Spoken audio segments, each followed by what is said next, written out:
Assalamualaikum and good evening everyone. We are from Group 9. Today we will discuss about the Keynesian school development since Keynes.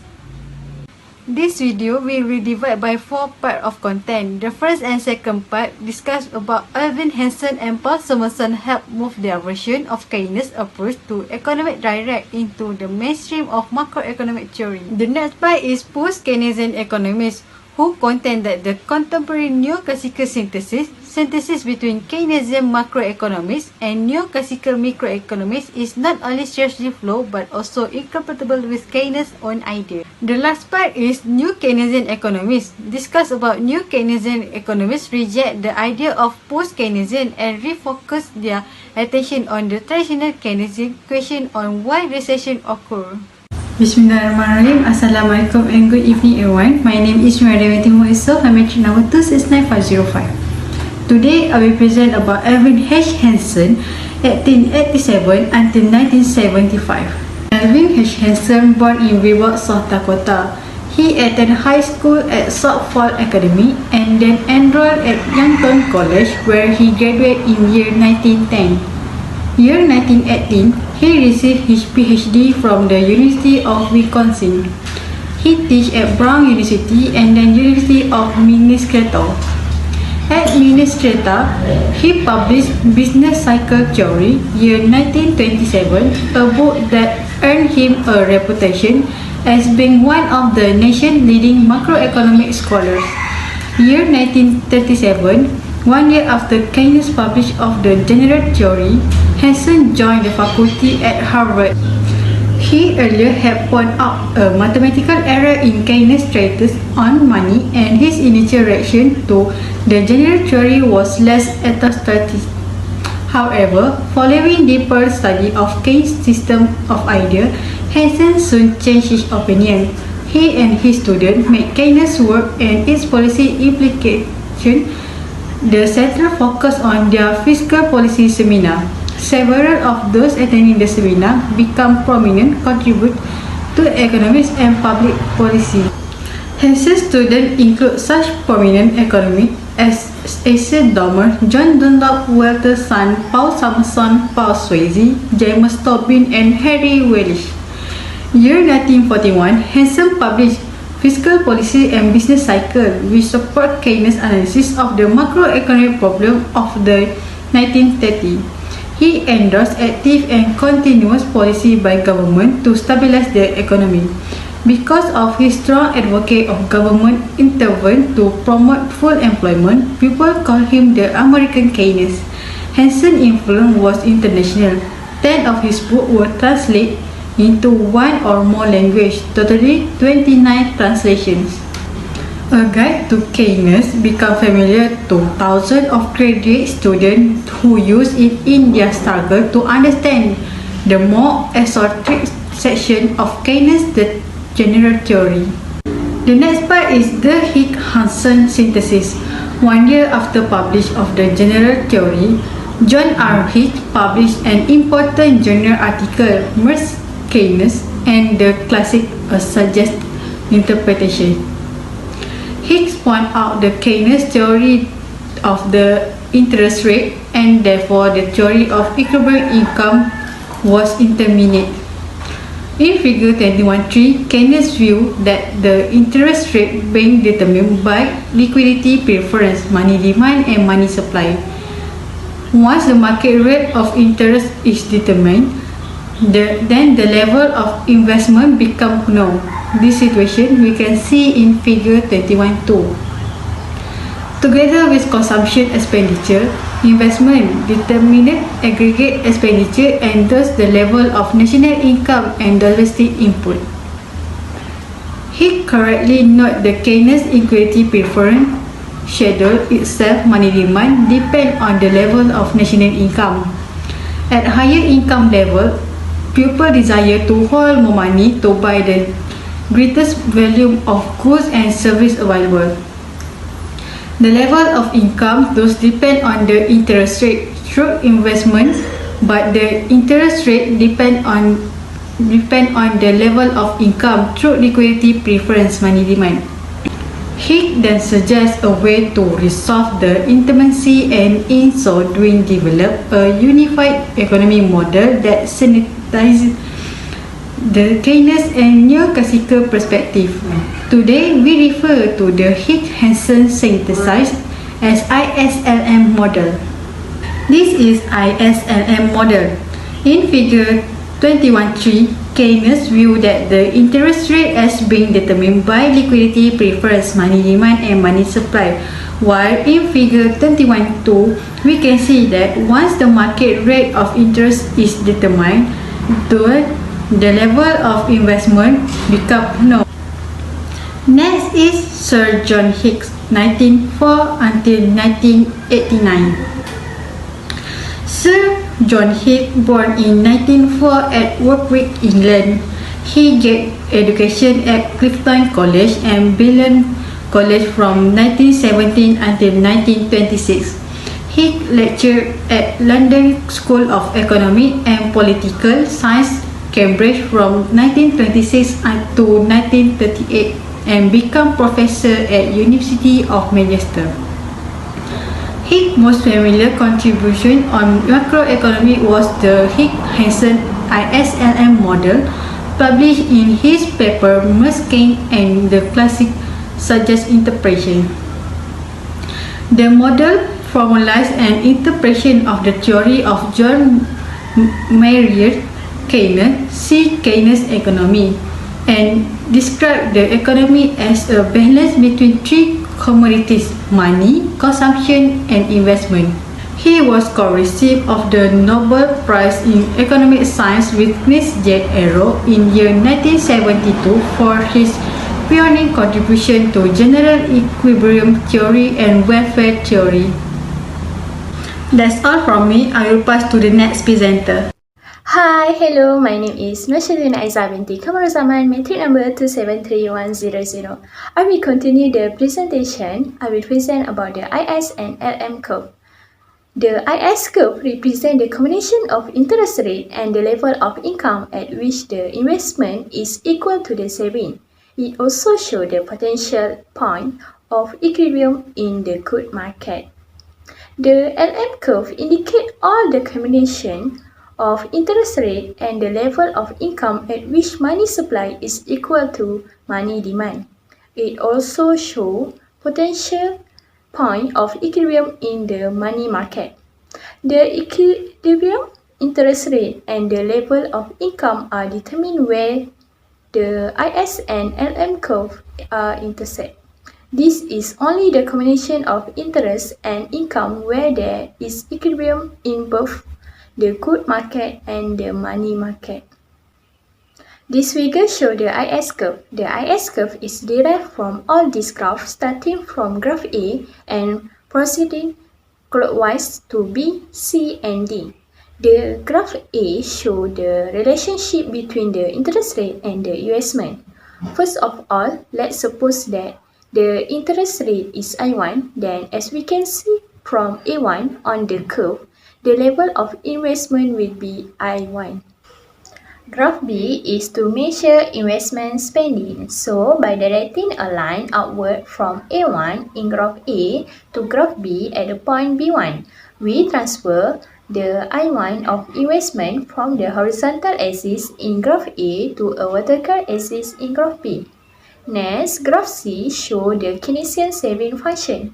When income Y increase and the level of saving S will increase. So, at the point I1 of investment is equal to the amount of saving S1 and the equilibrium point occur at C1.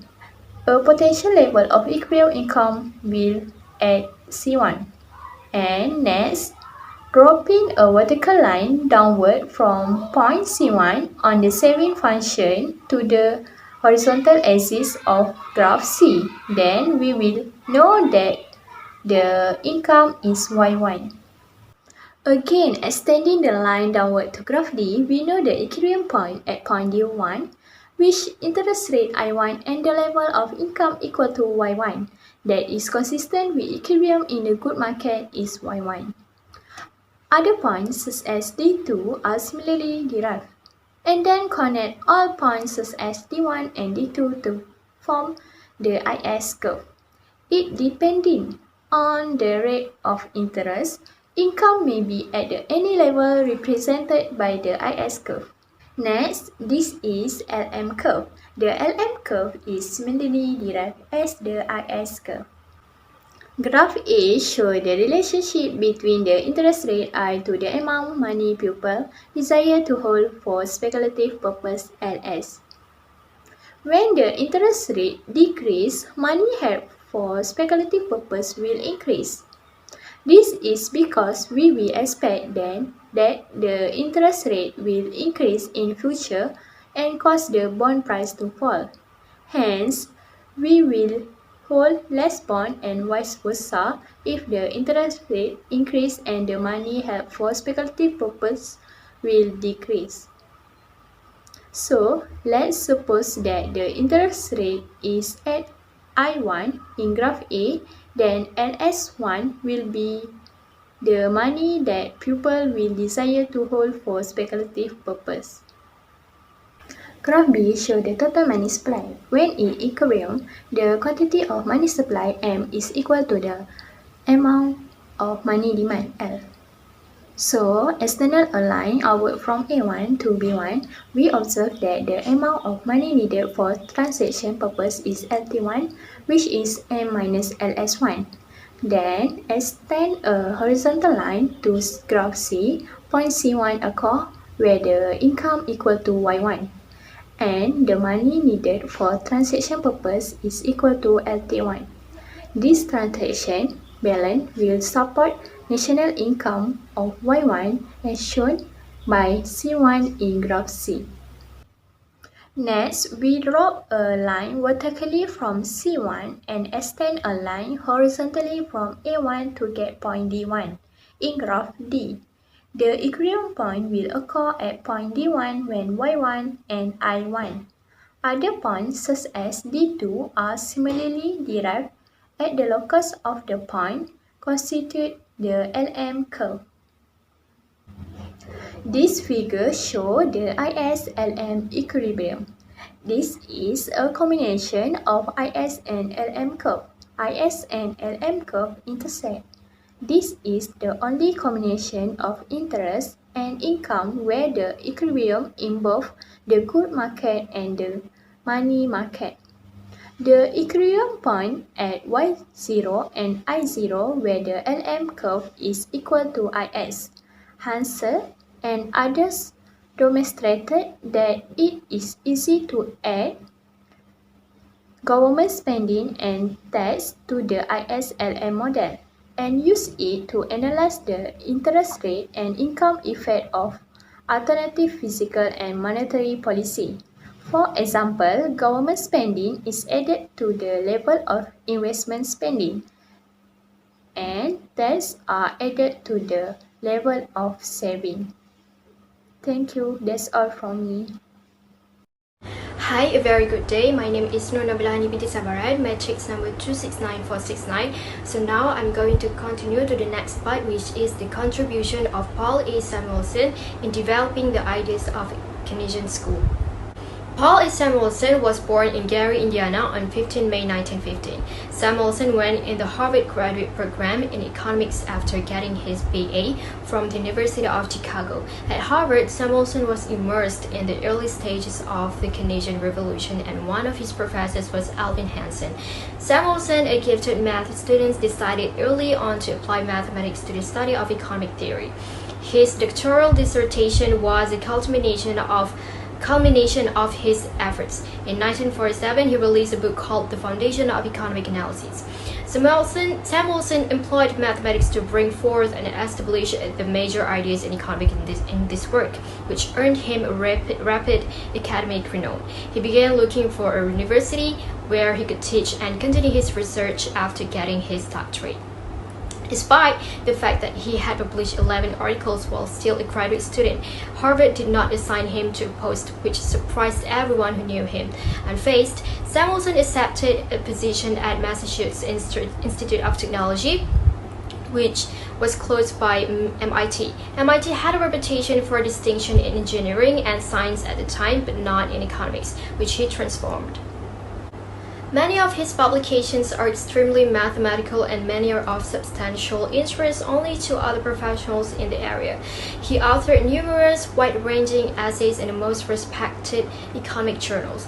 Samuelson was not an empiricist. In fact, he referred himself as a generalist who was more interested in advancing theory than verifying it.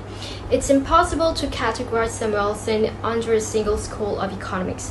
He would have been equally at home in the chapter of mathematical economics as the one on welfare economics. Consumer behavior, linear programming, capital and growth, economic methodology, and the history of economic theory are just a few of the topics he covered in his articles. Samuelson, sometimes known as a master of modern economics, was a well-known American economist, both among economists and the general public. He was well known in the subject and his textbook Economics was familiar to millions of people who had studied economics in college. In 1970, he was named the first American economist to receive the Nobel Prize in Economics. Now I'm going to explain about a multiplier-accelerator interaction. Samuelson presented two studies in 1939 in which he identified and investigated the interplay between the multiplier and accelerator principles. This interaction has become a cornerstone of modern business cycle theory. Neither idea taken singularly was new. The multiplier was invented by Keynes and it was employed by Keynes as a major part of his theory. As early as 1917, John Maurice Clark discussed the acceleration principle. He claimed that the output and prices of capital goods fluctuate far more than the output and prices of the consumer items they produced. Even if consumer demand continues to rise, any change in the rate of growth will be transferred to the capital goods sectors with a greater power of acceleration. As a result of the cessation of increase in demand for final goods, demand for capital goods plummets. Hansen recognized that the two principles interacted, and he proposed to Samuelson that he use his mathematical skills to investigate the possibilities. Using difference equations, Samuelson demonstrated that the size of the MPC and the accelerator coefficient will determine changes in income. The former sets the multiplier, whereas the latter in the change in investment spending caused by a change in income growth rate. Samuelson demonstrated that depending on the multiplier and accelerator values, as well as whether or not an increase in investment is continuous, an initial autonomous increase in investment can result in a wide range of outcomes, from no long-term increase in income to an ever-increasing level of income. Samuelson showed that it is the interaction between the multiplier and accelerator that gives rise to cyclical fluctuations in economic activity. Here, we can see the process of how investment and income are related. The process is when there are increase in autonomous investment, it will cause an increase in income through multiplier. This scenario will lead the induced investment through accelerator to be increased, and then aggregate demand and income will be increased as well, even by a large amount. Next, we move to the consumption, investment, and other equation functions. To get consumption function, it can be derived from GDP formula as widely known expenditure approach, which is Y equal to C plus I plus T plus X minus M. After all of the equation processes, the consumption function, which is C equal to A plus BY minus BT null minus BTY derived, where A is consumption spending that is independent of the level of income, B is marginal propensity to consume, T null is the taxes that must be paid disregard of the level of income, TY is taxes that rise as income rises, and lastly is T equal to marginal propensity to tax. Next, the investment function, which is I equal to I null plus ZY, where I null is investment that is dependent of the level of income, Z is a marginal propensity to invest, where the change of investment that occurs when income increase. Following is other equation functions involving government spending, export and import. It is stated that G, which is government spending, equal to G now, which is autonomous level of government spending, while X for export is equal to X null, which is stand for autonomous level of export spending, and M, which is import, equal to M null plus My, where M null is autonomous levels of import spending, and M is marginal propensity to import. Lastly, the functions that we discussed just now need to be substituted in income equation.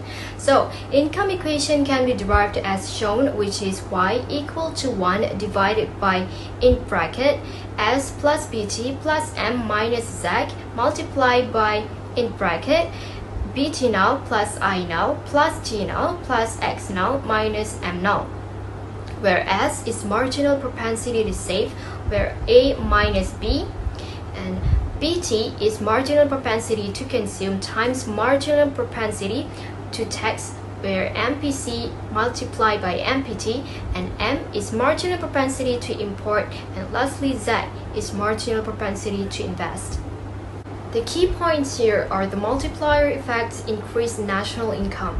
Without resorting to specific explanations, it is feasible to explain turning moments in the business cycle. The precondition notion of acceleration painted an exaggerated picture of economic instability. A multiplier and accelerator combo that appears to be capable of causing cyclical fluctuations. That's all from me, thank you. So I'm going to pass to my group members for the next part. Assalamualaikum and hi, my name is Shela Binti Saad, metric number 27180. I will continue with the post-Keynesian. The post-Keynesian is a group of economists who express various views on modern macroeconomic. Some economists combine Keynesian macroeconomic with non-classical macroeconomic to form a neoclassical synthesis. Yet, not all scholars accept neoclassical synthesis because it is incompatible with Keynesian's idea. There are basic tenets of post-Keynesian economy, which are new Ricardian view of production, value and distribution, market pricing, endogenous money, pronounced classical instability, need for income policies. For new Ricardian view of production, value and distribution, it is inspired by the writing of Strafford and those of some classical economy. Bureau Strafford published Production of Commodities by Mean a Commodities, a prelude to a critique of economic theory in 1960. The pattern of demand for diverse products, according to Strafford, does not alter the pattern of pricing. Rather, it affects the size of output in each industry. The price of item is determined by the proportion of other commodities required to manufacture them. The production technique used to generate a composite standard commodity, which consists of basic commodities in the economy, determine relative value and profit. These basic commodities are items that used in the creation of all other commodities. They are essentially capital goods that may be used as both input and output. The important features of the composite standard commodity is that a change in wage or profit has the same effect on the input as it does on the output. As a result, the composite standard commodity, according to Strafford, is Ricardo's exclusive invariable measure of worth or relative price. Strafford theory produced a novel conclusion. The distribution of domestic income between wage and profit has no bearing on the level of domestic output. Any wage and profit distribution is consistent with a given amount of output. Joan Robinson and other post-Keynesians expect Strafford unconventional themes. They assert that the real allocation of income between wage and profit will be determined by class conflict, governmental policies that affect distribution, and the rate of investment. Robinson maintained that controlling the distribution of income is desirable and practicable for society, and this can be accomplished by socialism of investment, public ownership or the means of production, or income regulation. These ideas, according to Robinson, are solidly anchored in a correct interpretation of Keynes' book, which the general theory. She refers herself as a left-wing Keynesian. Next, for market pricing, oligopolistic corporations decide the price. This business rely heavily on retained profit to fund their investment. Oligopolistic firms set price above existing costs in order to reach their target level of profit and thereby realize their investment plan. As a result, prices do not reflect present demand condition. They reflect the cash required for the project, investment expenditure that the firm believes it is required if it is to increase its capacity sufficient to satisfy expected future demand. When costs grow, business increase their price to maintain their profit margin. The characteristic of oligopoly are few sellers, homogeneous product, interdependence, high cost elasticity, importance of advertising and selling costs, and competition. Next, endogenous money. Post-Keynesian, in contrast to Fisher and Friedman, believe that the money supply is largely endogenous to the economy, altering in reaction to change in wage level. The supply of money is determined by the demand of trade. Money come into existence together with debt, according to Keynes. Inflation is the result of struggle over income distribution share. Increase in wage can raise production costs, necessitating a greater demand for working capital by business to fund their more expensive working in progress and inventory. As a result, corporate borrowing grow and the money supply expands. Next, pronounced cyclical instability. The economy is by itself very nature insecure. Investment must increase sufficient to maintain consistent growth in national income and output. It frequently does not due to the period of alternating corporate optimism and pessimism. When investment falls short of what need to keep economy when investment falls short of what is needed to keep the economy growing at a consistent pace, the economy slows and unemployment rise. Next, lastly, need for income policies. The average yearly salary increase is limited by an income policy to ensure a rate of production growth. Similarly, businesses are limited in how much they can raise price. An effective income strategy will keep inflation low, minimize income distribution due to inflation, avoid the output loss associated with anti-inflationary fiscal and monetary policy. The class fight for income share and oligopoly markup pricing according to post-Keynesian need a permanent income policy. If there is no thing on which post-Keynesian economies are likely to agree, it is that inflation cannot be controlled by traditional fiscal and monetary policy instruments. This is because they see inflation as arising from a more basic disagreement over the distribution of available money and output, rather than from any extra demand for product. By restricting economic activity, the traditional policy instruments simply reduce the quantity of money and output available for distribution, exacerbating the social tensions that underpin the inflationary process. For this reason, the post-Keynesian economy have large move on from the question of whether an income policy is required to the question of how to make an income policy work effectively. Post-Keynesian economy is a stream of thought that is not include the mainstream economic.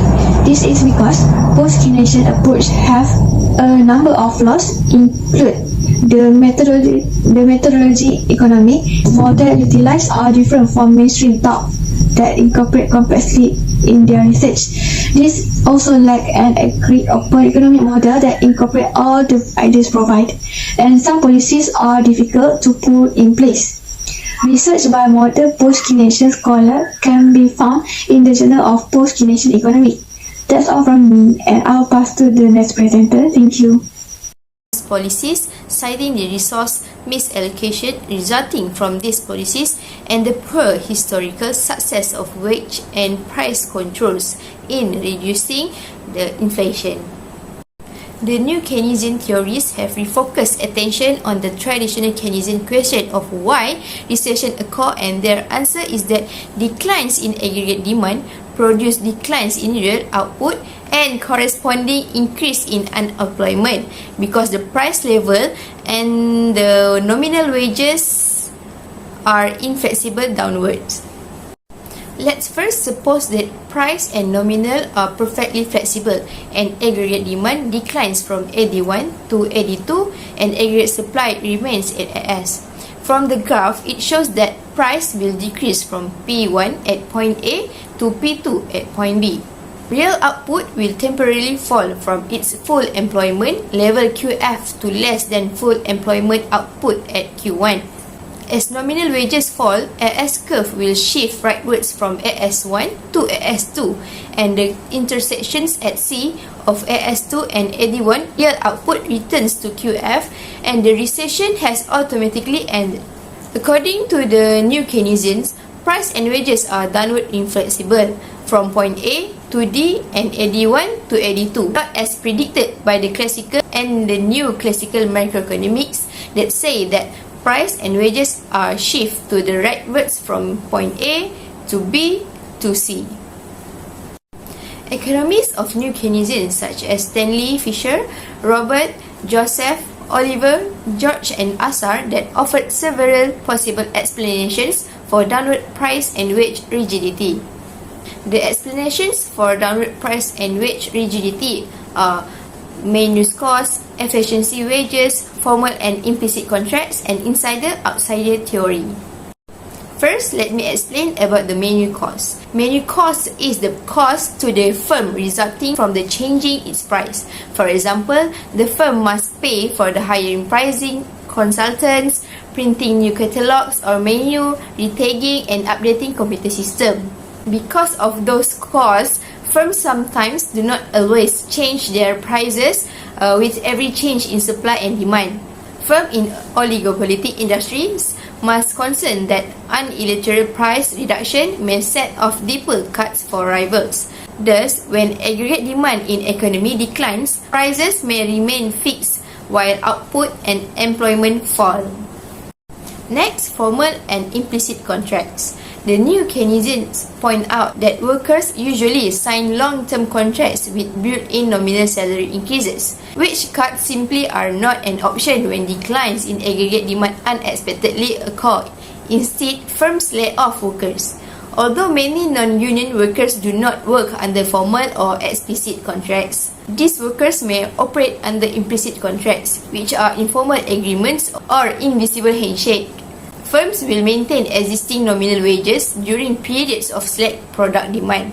If formal and implicit contracts are common in the workplace, wage reductions are unlikely to occur when aggregate demand declines. In terms of the graph before, economy moved from point A to D and a recession occurred. Next, the efficiency wages.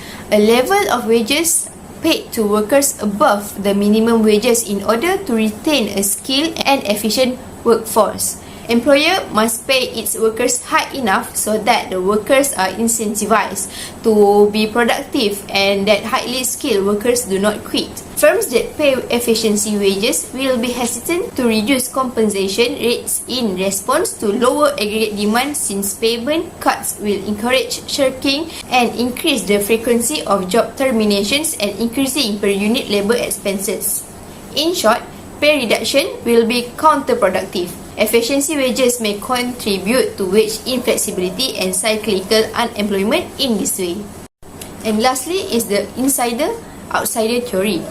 Insider are the employed workers who possess some market power, while outsider are unemployed people who are unable or unwilling to undercut current wage rates in order to find work. Employers may be afraid that these replacement workers will be seen as stealing employment by the remaining higher paid staff. The firm's output and earnings will suffer if the high-paid insiders refuse to collaborate in team production with the new lower paid workforce. Even if firms are willing to recruit outsiders for less than the going rate unemployed, people may not want to work for less than the going rate. That means they may be concerned about harassment from higher paid co-workers. Thus, rather than undercutting existing wage scales, outsiders may remain unemployed, waiting for an increase in aggregate demand to re-enter the labour market. Wages will be inflexible downward in the presence of deficient aggregate demand and cyclical unemployment. That's all from me. In conclusion, several influential economists like Alvin Hansen and Paul Samuelson were instrumental in bringing their version of Keynes' economics into the mainstream of macroeconomic theory. Keynes' liquidity preference schedule is, as his property point out, dependent on the level of national income. He proposed a solution to this indeterminacy and collaborated with Alvin Hansen on the unified economic model that combined Keynesian and neoclassical perspective. The Higgs-Hansen synthesis is known as ISLM model. Post-Keynesian economy, on the other hand, did not accept neoclassical synthesis. Both the ISLM interpretation of Keynes and traditional microeconomics were rejected. They advocated for the implementation of income policy and suggest a new version of Ricardo production and value theory. If the post-Keynesian and the call for income policy, the new Keynesian reject the neo-Ricardian value theory. Instead, they adopted a more focused line of investigation centering on the basic Keynesian topic of the why recession happened. Thank you.